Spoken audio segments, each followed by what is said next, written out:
বোলপুর জায়গাটা ঠিক ততটাই প্রিয় যতটা আমার কাছে আগে ছিল।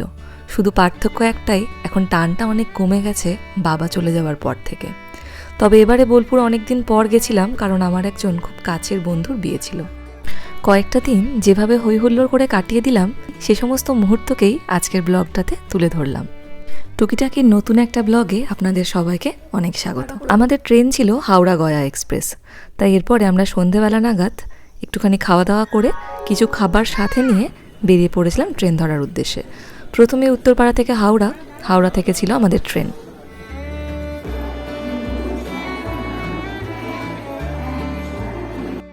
স্টেশনে নেমেই দেখলাম অসম্ভব ভিড়। ওদিকে আমাদের ট্রেনও চলে এসছে আর আমরা নির্দিষ্ট জায়গাতে বসেও পড়েছি। এরপরে মোটামুটি বোলপুর নামবো রাত্রি 10:30 নাগাদ। এরই মাঝে আবার আমাদের সামনেই দুজন আরও বসেছিলেন, যাদের দুটো বাচ্চা ছিল। সেই বাচ্চাগুলোকে আমার মেয়ে রাত্রেবেলার দিকে ঘুমাতে বলছে, অথচ নিজে কিন্তু ঘুমোচ্ছিল না। নিজে কিন্তু বড় বড় চোখ করে শুধু স্টেশনের দিকে তাকিয়েছিল।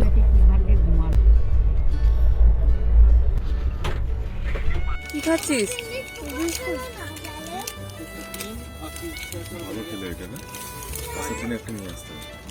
আমার জন্য একটাও দিলি না আমাকে। আমাকে কোথায় দিলি তুই? বলছে তো মা দিল। আমাকে কোথায় দিলি? আমাকে দিলি না তো। তুই ঘুমাবি কি? রাত্রেবেলা আমাদের অনেকটাই রাত হয়ে গেছিল নামতে নামতে। তারপরে একদম ফ্রেশ হওয়ার পর ঘুমিয়ে পড়েছিলাম খাওয়া দাওয়া করে।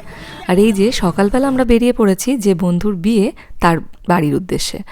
মানে ওর আজকে গায়ে হলুদ, তাই আমরা কয়েকজন মিলে ঠিক করেছিলাম যে দিনের বেলাটা একটুখানি যাব। আর এই বন্ধুর কথা বলে রাখি, এই বন্ধু কিন্তু একজন খুব পরিচিত মেকআপ আর্টিস্ট, ভীষণ ভালো সাজায়। আমার বিয়েতেও আমাকে সাজিয়েছিল। তো আজকে ওর বিয়েতে আজকে আমরা এসেছি, এটা ওর ফ্ল্যাট। তো আপাতত এরপরে গায়ে হলুদ শুরু হবে। আমরা এরপরে খাওয়া দাওয়া করে নিয়েছিলাম, খাওয়া দাওয়ার পরে দেখলাম গায়ে হলুদ শুরু হচ্ছে। ছেলের বাড়ির গায়ে হলুদ, তাই অনেকটাই দেরিতে শুরু হলো দেখলাম। মেয়েদের ক্ষেত্রে কি হয়, একটু গায়ে হলুদটা তাড়াতাড়ি করে দেওয়া হয়, তার কারণ তারপরেই সে মেয়েটাকে কিন্তু বসতে হয় সাজের জন্য। ছেলেটার তো অত কোনো ব্যাপার নেই, সেজন্য হয়তো দেরি করে শুরু হয়েছিল।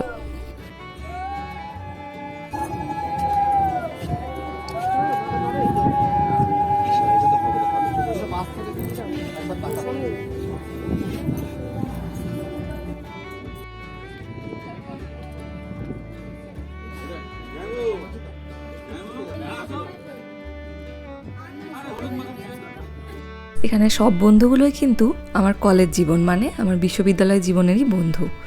এরা কিন্তু আমার জীবনের একটা খুব বড় জায়গা নিয়ে আছে, তার কারণ আমার এমন কোনো পরিস্থিতি আসেনি যে পরিস্থিতিতে এরা আমার সাথে ছিল না। সত্যি সত্যি কি পেয়েছি আর কি পাইনি জানি না, তবে কিছু মানুষকে আমি পেয়েছি যাদের জন্য আমি কিন্তু চিরজীবন কৃতজ্ঞ।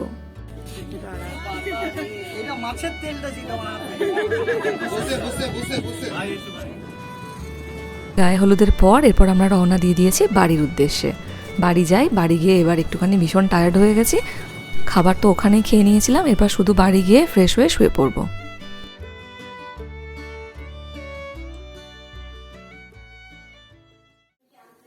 हेलो, इस चैनल को लाइक और सब्सक्राइब जरूर कर देना।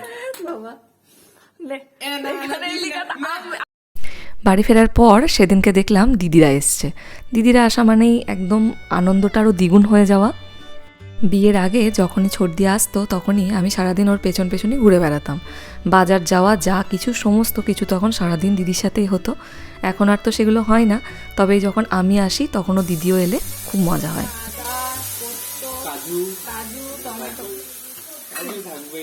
तो guys, please don't forget to like.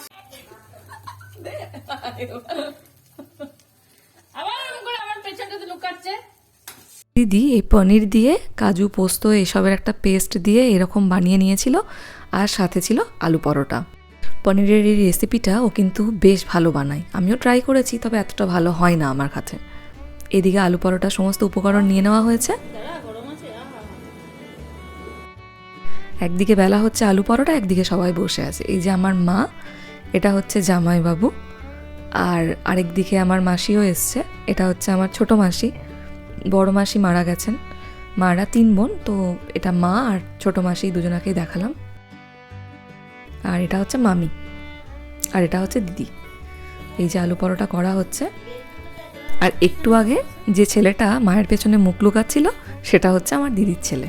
ছোট থেকে একদম বন্ধুর মতো করেই মেশে আমার সাথে, সেজন্য এখনও সেই খুনসুটি ঝগড়া এগুলো এখন চলেই।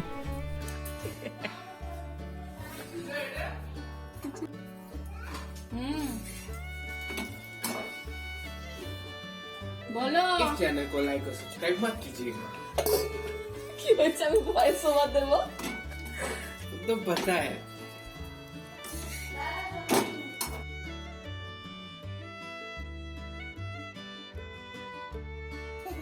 দিদিরা একদিনের জন্যই এসেছে, ওরা পরের দিনই চলে যাবে।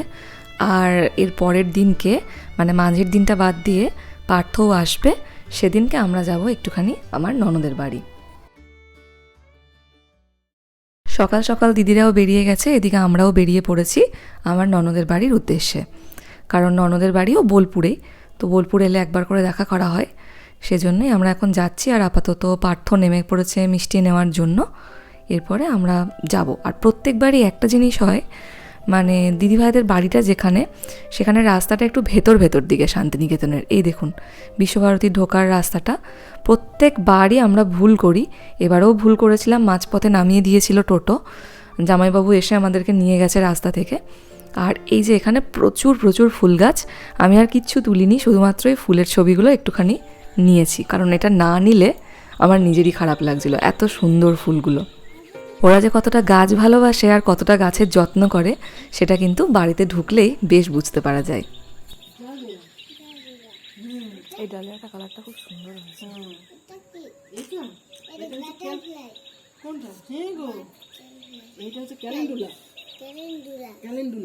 আমার মেয়ে এখন ওর পিসিমণির সাথে ঘুরতে ফুল চিনছে, আর এদিকে আমি ফুলের ভিডিওগুলো করছি।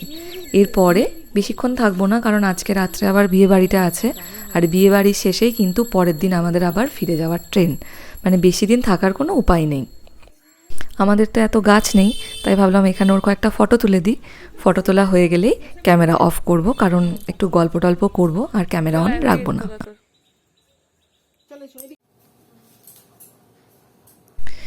আপাতত অনেকক্ষণ গল্প গুজবের পর ও বসেছে এখন পিসিমণির রান্নাঘরে গ্যাসের তাকের ওপরে, কারণ ও এখন কোন মিষ্টি খাবে না খাবে সেসব চুজ করছে। যাই হোক, এরপরে আমরাও বেরিয়ে পড়ব। দিদিভাইদের বাড়ি থেকে ফিরতে অনেকটাই দেরি হয়ে গেছিলো। এরপরে মোটামুটি আমরা সন্ধ্যের দিকে রেডি হতে শুরু করেছি। আর রেডি হওয়া মানে এই যে এই জিনিসপত্রগুলো এখানে ছড়ানো, আর পাশে কিন্তু আরেকজন বসে আছে, কখন একটা জিনিস পাবে আর সেগুলোকে নষ্ট করতে শুরু করবে। যাই হোক, চলুন তাড়াতাড়ি রেডি হয়ে নেওয়া যাক। রেডি হয়ে কিন্তু বেরোতে হবে, কারণ অলরেডি আমার কাছে দুবার ফোন চলে এসেছে, কারণ অনেকেই কিন্তু ওখানে চলে এসেছে। সবথেকে এক্সাইটেড যে অনেক দিন পর বন্ধুদের সঙ্গে দেখা হবে। বিয়ের পরে এইভাবে দেখা হয়নি কিন্তু আর, কারণ রিইউনিয়ন বা এরকম টাইপের কিছু আমাদের হয়নি। সেই জন্য এটা একটা খুব বড় পাওনা, যে জন্য এই বিয়েটায় আরও বিশেষ করে আসা, এই জন্যই আরও।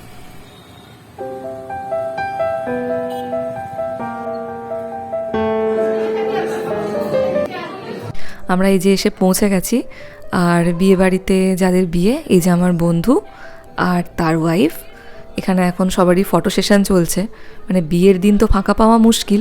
যাই হোক, আমরাও ঢুকে দু একটা ফটো টটো তুলে নেব মাঝখানে। অপেক্ষা করছিলাম, সবাই তখনও এসে পৌঁছায়নি, একসাথে সবাই মিলে কখন একটা ফটো তুলতে পারবো।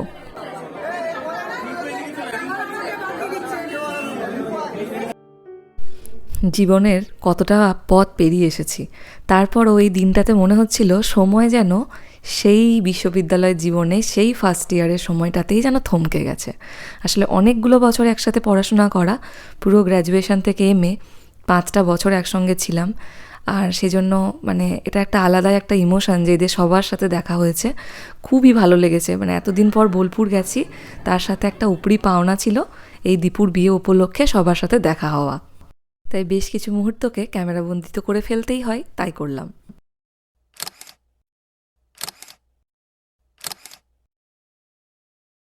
যেহেতু আমাদের পরের দিন সকালে ট্রেন ছিল, তাই আমরা খেতে বসে গেছি, আর আমার বাকি বন্ধু বান্ধবগুলো অন্য টেবিলে আছে। আমার যেহেতু মেয়েটারকে একটু খাওয়ানোর ব্যাপার আছে, তাই জন্য আমরা একসাথেই বসলাম। আর বসার পর খাওয়া দাওয়ার শেষে একটু অপেক্ষা করছি, কারণ আবার একটুখানি সবার সাথে দেখা করে বেরিয়ে পড়ব। প্রায় 11টা নাগাদ ঢুকেছি, আবার একদম 7টা নাগাদ ইন্টারসিটি আছে আমাদের ধরার জন্য।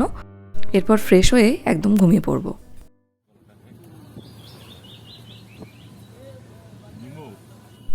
সকাল সকাল ওঠার পরেই আবার বোলপুর ছেড়ে যাওয়ার পালা। এরপরে যে আবার কবে আসবো সেটারও কিন্তু কোনো ঠিক নেই, কোনো উপলক্ষ ছাড়া এখন আর যাওয়া হয় না।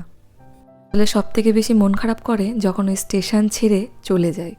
তার কারণ আগে যখন আসতাম, বিশেষ করে আমি যখন সাঁইথিয়া থেকে বোলপুর একা আসতাম, বাবা আমাকে স্টেশনে দিতে আসতো। ওই মুখটা মনে পড়ে যে কেউ একজন দাঁড়িয়ে আছে আমার জন্য স্টেশনে। বোলপুর হয়তো চিরদিনই সেই প্রিয় শহর হয়েই আমার কাছে থাকবে, তবে যে টান আগে অনুভব করতাম এখন আর সত্যি সত্যি সেই টানটা অনুভব করি না। কোনো উপলক্ষ ছাড়া আর বোলপুর আসা হয় না। আজকের মতো ভিডিওটা এখানেই শেষ করলাম। আবার অন্যদিন অন্য কোনো ভিডিও নিয়ে চলে আসবো আপনাদের কাছে।